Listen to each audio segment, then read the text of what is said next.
मेरे पिता तुल्य बुजुर्गों और नौजवान साथी,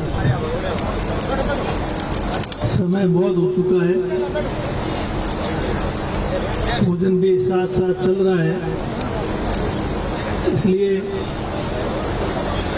ज़्यादा लंबा समय नहीं लेते हुए मैं सिर्फ 2 मिनट में ही अपनी बात पूरी करूंगा। कृपया थोड़ा शांति बनाए रखें। सबसे पहले मैं आज पूर्ण जी बुनकर के इस सफलता के अवसर पर आयोजित इस सम्मान समारोह में उनके परिवार, गोपाराम जी, उनकी माताजी सीता देवी और उनके भाई और उनके पूरे परिवार को हृदय से बहुत बहुत बधाई देता हूँ।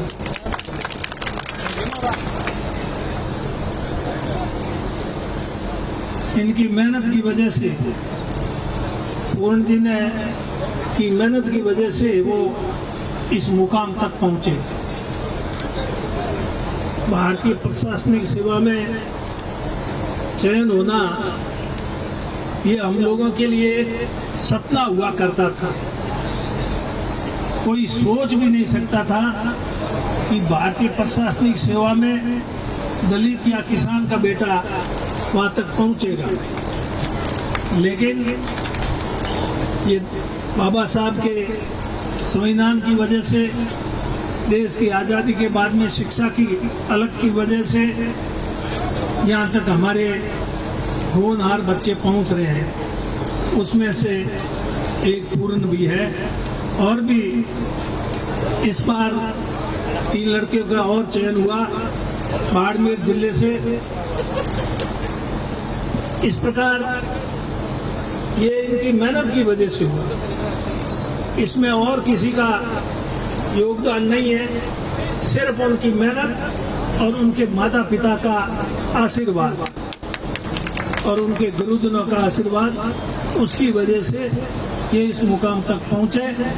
उनको मैं एक बार फिर ढेर सारी शुभकामनाएं देता हूं। मैं भाई पूर्ण से पूरी उम्मीद करता हूं, पूरा विश्वास है, जैसा गोपाराम जी ने जिस भावना से कहा, उनकी भावनाओं को ध्यान में रखते हुए वो अपने जीवन में जनता की सेवा में काम करेंगे, सेवा के रूप में।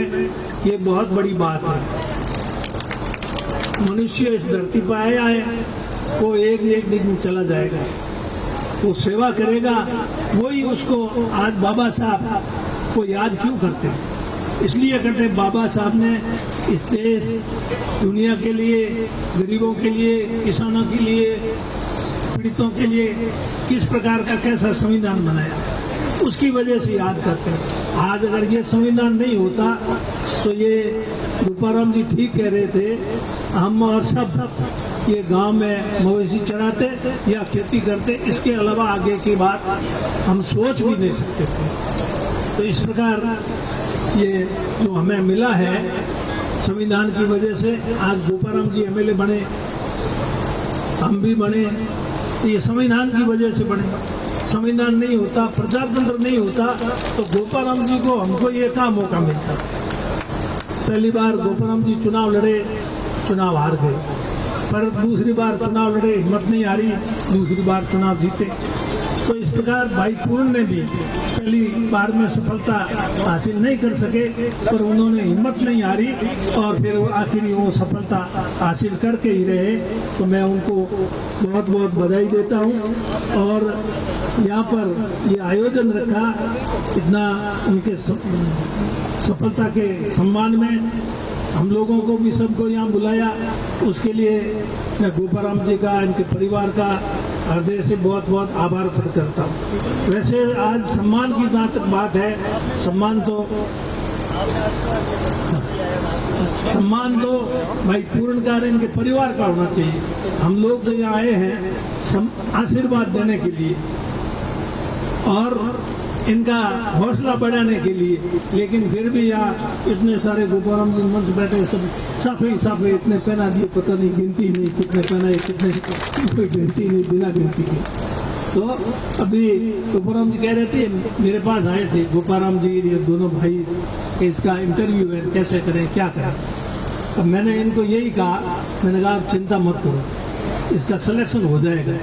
और इधर उधर किसी को और कुछ मुझे लगता नहीं है कहीं से अपन कुछ कर सकें, इसकी मेहनत ही काम आएगी। मेरे को विश्वास है कि इसका हो जाएगा। ये गोपाराम जी मेरे को याद दिलाए वो बात, वहाँ पर आए, क्योंकि मुझे मेहनत की तो मुझे यूँ लगा कि मैंने कहा हो जाएगा।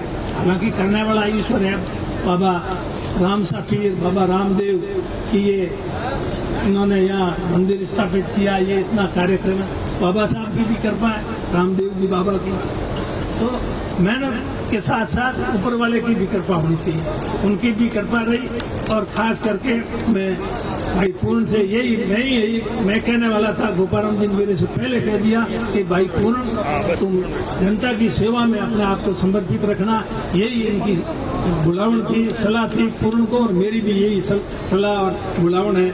और मुझे उम्मीद है कि वो अपने पिता की बात और हमारी बात को ध्यान में रखेंगे, उसको ध्यान में रखते हुए ही अपने जीवन में जनता की सेवा करेंगे। धन्यवाद। जय जय।